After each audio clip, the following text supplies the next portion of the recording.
In Security Breach, there's a ton of interesting mysteries fans have been trying to unravel since the game's release, especially concerning its characters. Mysteries surrounding Gregory, Vanessa, and even Burntrap were pieced together slowly by fans, though those aren't Security Breach's only perplexing characters. Most FNAF fans don't know that there's a set of characters in Security Breach that have never even been heard of, ones that the collective fandom forgot even existed, with the secret of finding these characters laying at the very start of Security Breach, hidden in its teasers. Leading up to the release of Security Breach, the game had a total of 9 teasers and 4 trailers, all containing their own sets of interesting info, but for now we'll be focusing on the teasers. Most of these teasers, which we've all come to know and love, are pretty innocuous, showing off looks at the Security Breach logo, Vanessa, and even Vanny, but those are all the later teasers. One of the first tip-offs that something was going on here actually comes from Security Breach's very first teaser. This teaser, dating back to when teasers still went up on Scott Games, had source code revealing a conversation between 2 unknown characters, who we now know to be Glitchtrap and Vanny. This conversation appears to be Glitchtrap instructing Vanny on her task at the Pizzaplex, appearing to have her select one of something. While Vanny doesn't actually appear in this teaser, she would make her first appearance in the next teaser, though not initially. Security Breach's next teaser, featuring Glamrock Freddy, had a variant featuring a shadow of Vanny high above the Pizzaplex's atrium. Most fans remember this as one of the coolest secrets in Security Breach's teasers, but never realized these weren't the only secrets in this type of teaser. Similar to Freddy, there are also 3 other teasers showing off each Glamrock animatronic up on stage, and each of them has something most fans might have missed. Let's take the Monty teaser, showing Montgomery Gator jamming out on stage to a crowd of cheering fans, where you might not notice that not every fan looks quite the same. While most in the crowd have their glow sticks up in the air, there's one person in the bottom left of the teaser with it by their side. Come to think of it, they also have a more defined outline than anyone else in the crowd, appearing to have distinctly curly hair. It's clear that this one character in the crowd is not like the others, and this becomes even more clear when looking at our other 2 teasers. In the Roxy teaser on the bottom right, yet again we can see someone with a more defined outline, with long wild hair as they cheer on Roxy, holding their glow stick up high. This is most apparent in our final teaser featuring Glamrock Chica, with a girl in the bottom left with her hand on her hip and that distinct Chica hair ponytail, even what appears to be a bow just like Chica. Across these teasers, we have 3 kids standing out amongst the crowd, all associated with one of the Glamrocks, and clearly these kids are standing out for a reason. So who exactly are they? Well, to figure that out, we have to understand the context surrounding these teasers and the development of Security Breach. As was clear following the release of Security Breach and was confirmed in the latest Scott Cawthon interview, the intended story of Security Breach was not clearly told to Steel Wool, causing some miscommunication and misconceptions in the game's actual story. And I believe this heavily impacts what happened to these teasers. Odds are that these teasers, made either with Steel Wool or by Scott himself, were created incredibly early on in the development of Security Breach, which is clear from the Pizzaplex's design in the very first teaser. That means that while some of these teasers are probably a lot more in line with Scott's vision of what Security Breach's story was actually supposed to be like,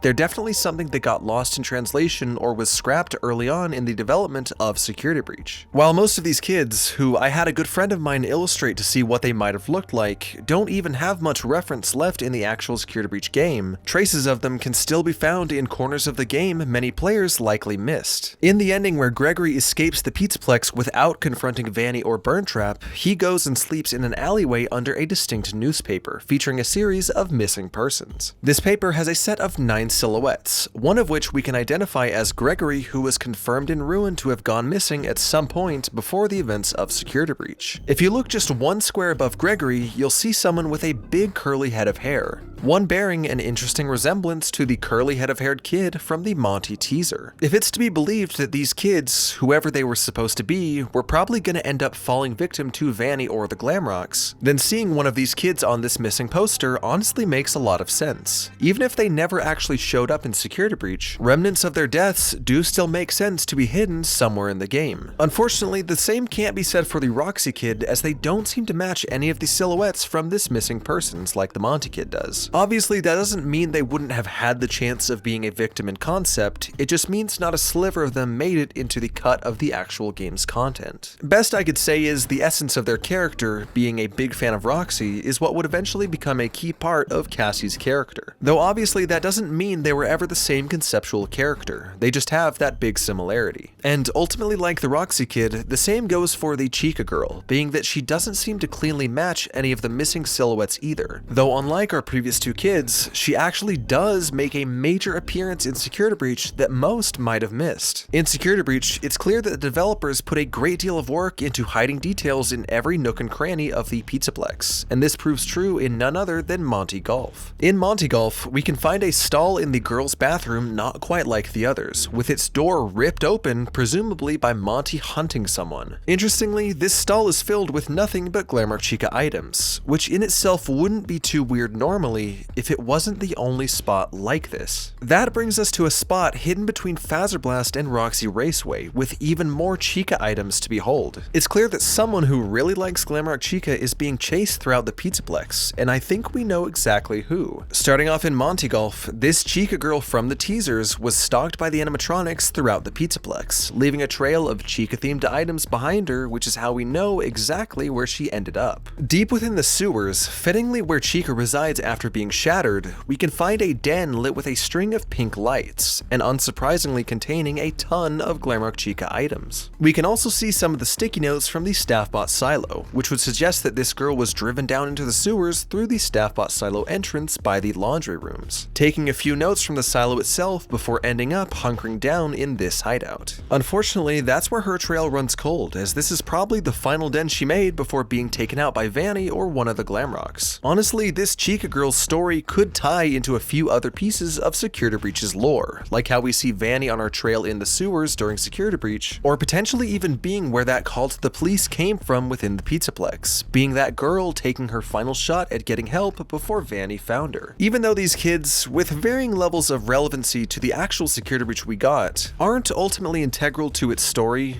I think the idea of them being some of the Pizzaplex's mysterious victims isn't all that far off of an idea, though that's not all we can do with them. Although these characters clearly don't have much going on for them, I think there's a crucial clue about Security Breach's origin story that's been right in front of us for no less than 5 years, hidden in none other than one of Security Breach's very first trailers. Some fans might remember Security Breach's two earliest trailers, featuring dialogue from Vanny directed at Gregory. In both, she appears to be looking for Gregory, who's run off to hide from her, goading him out with manipulative words of encouragement. In only the very first trailer, things actually end with Glamrock Freddy telling Gregory that he believes Vanny has found them, before she ends the trailer with a jump scare. These trailers present a scenario in which Vanny is hunting Gregory throughout the Pizzaplex after he escaped her, though unlike in Security Breach, it seems like in this case she actually catches him. If that's the case, and these trailers do show some sort of event set before Security Breach itself where Gregory gets caught, then what happens to him? And more importantly, how did he even escape in the first place? Well, although much of what Vanny says in these trailers does seem twisted, one thing she does say appears to have some truth in revealing what Gregory was up to before Security Breach. Near the end of the Security Breach RTX trailer, Vanny mentions getting Gregory home and putting him to bed. Although she obviously isn't being literal here, there is actually something akin to this that we can find hidden in Security Breach. Deep beneath the Pizzaplex in the Burn Trap rooms, fans may remember this Balloon World arcade and suspiciously Gregory-sized cot decorating the room. Even more suspiciously is this set of tally marks on the wall next to the cot, proving someone has been down here for quite a while, and I think we know exactly who. We know it's certainly not Vanessa, since she has her own living space tucked away in Fazerblast, leaving only one option. When Vanny talks about bringing Gregory home, she means back down to Burntrap's rooms, where he's lived for months now, with nothing but a BB World arcade and Burntrap as company. Though that still begs the question of how exactly he escapes every time. Well, it actually has to do with that BB World arcade console, and especially where we find an exact match to it elsewhere in the Mega Pizzaplex. In Security Breach, by flashing a series of 4 cutouts hidden around the Pizzaplex, players can unlock the door to this room hidden in the daycare, containing the same Balloon World arcade we find deep within the Pizzaplex. Unlike the one in the Burn Trap rooms, we can actually play this one, playing a Flappy Bird-like Balloon Boy game with a series of glitches that lead to this screen of Eclipse saying goodnight once we've glitched the arcade. This is the only other arcade in Security Breach with this element of glitching the arcade, being a key element across the Princess Quest consoles used to free Vanessa from the control of Glitch Trap. Additionally, by taking a peek into Balloon World's data, we can actually find a series of suspicious text strings being hello, "Come meet my friends," and "He made me do it." That "he made me do it" line immediately caught the attention of many theorists, suggesting there might be someone that Glitchtrap forced to do something now trapped in or using this arcade to communicate. And I think that's exactly what's going on here. In the same way that Vanessa's tied to the Princess Quest arcades, so too is Gregory to Balloon World, though he isn't simply tied to it. While it's still not entirely clear how Gregory got taken over in the first place long before Vanessa even arrived at the Pizzaplex, odds are it has to do with a piece of his soul actually getting trapped inside this exact arcade. Think back to the text that shows when we glitch out Balloon World, being good night. That might have seemed random to most players, as if it were simply a reference to Eclipse and the daycare attendant, but this actually appears to go much deeper, all the way back in Curse of Dreadbear. In Curse of Dreadbear, there's a peculiar game over message that doesn't quite match the rest, being "It's only a dream." While this standalone line doesn't exactly make sense, it's another that puts things into perspective, being "Where am I?" Based on these, we can tell that Curse of Dreadbear isn't just an in-universe DLC, but appears to show someone who's trapped in the game, thinking it's only a dream, which it honestly might actually be. This ironically is also something we've seen with the daycare attendant himself, with Sun desperately saying he's trapped in a nap just after meeting Cassie in Ruin. Later, when we're tasked with repairing the daycare attendant who's flipping between Sun and Moon, while approaching Moon to use the Phas Wrench in the real world, if the player puts on the Vanny mask, they actually run into Sun in the AR world who tells us not to fix him, but the other me. This shows us that when Sun and Moon switch who's in control, one doesn't simply go inactive but instead goes into the flip side or AR network, which is what they might describe as a nap or dream, just like we're hearing about in Balloon World and Curse of Dreadbear. Sun and Moon appear to show an exact parallel to how Glitchtrap's possession works with Vanessa and Gregory, creating what is essentially an alternate personality which they switch between, putting their main personality in an endless nap or dream. While the dream part might only be something experienced by the piece of the soul that's trapped away in a game, it's clear that Vanessa is trapped playing Curse of Dreadbear in Princess Quest, and a part of Gregory is trapped playing Balloon World, with glitching each game out being how you free them. So while we know how Gregory's possession works and where part of his soul might be trapped,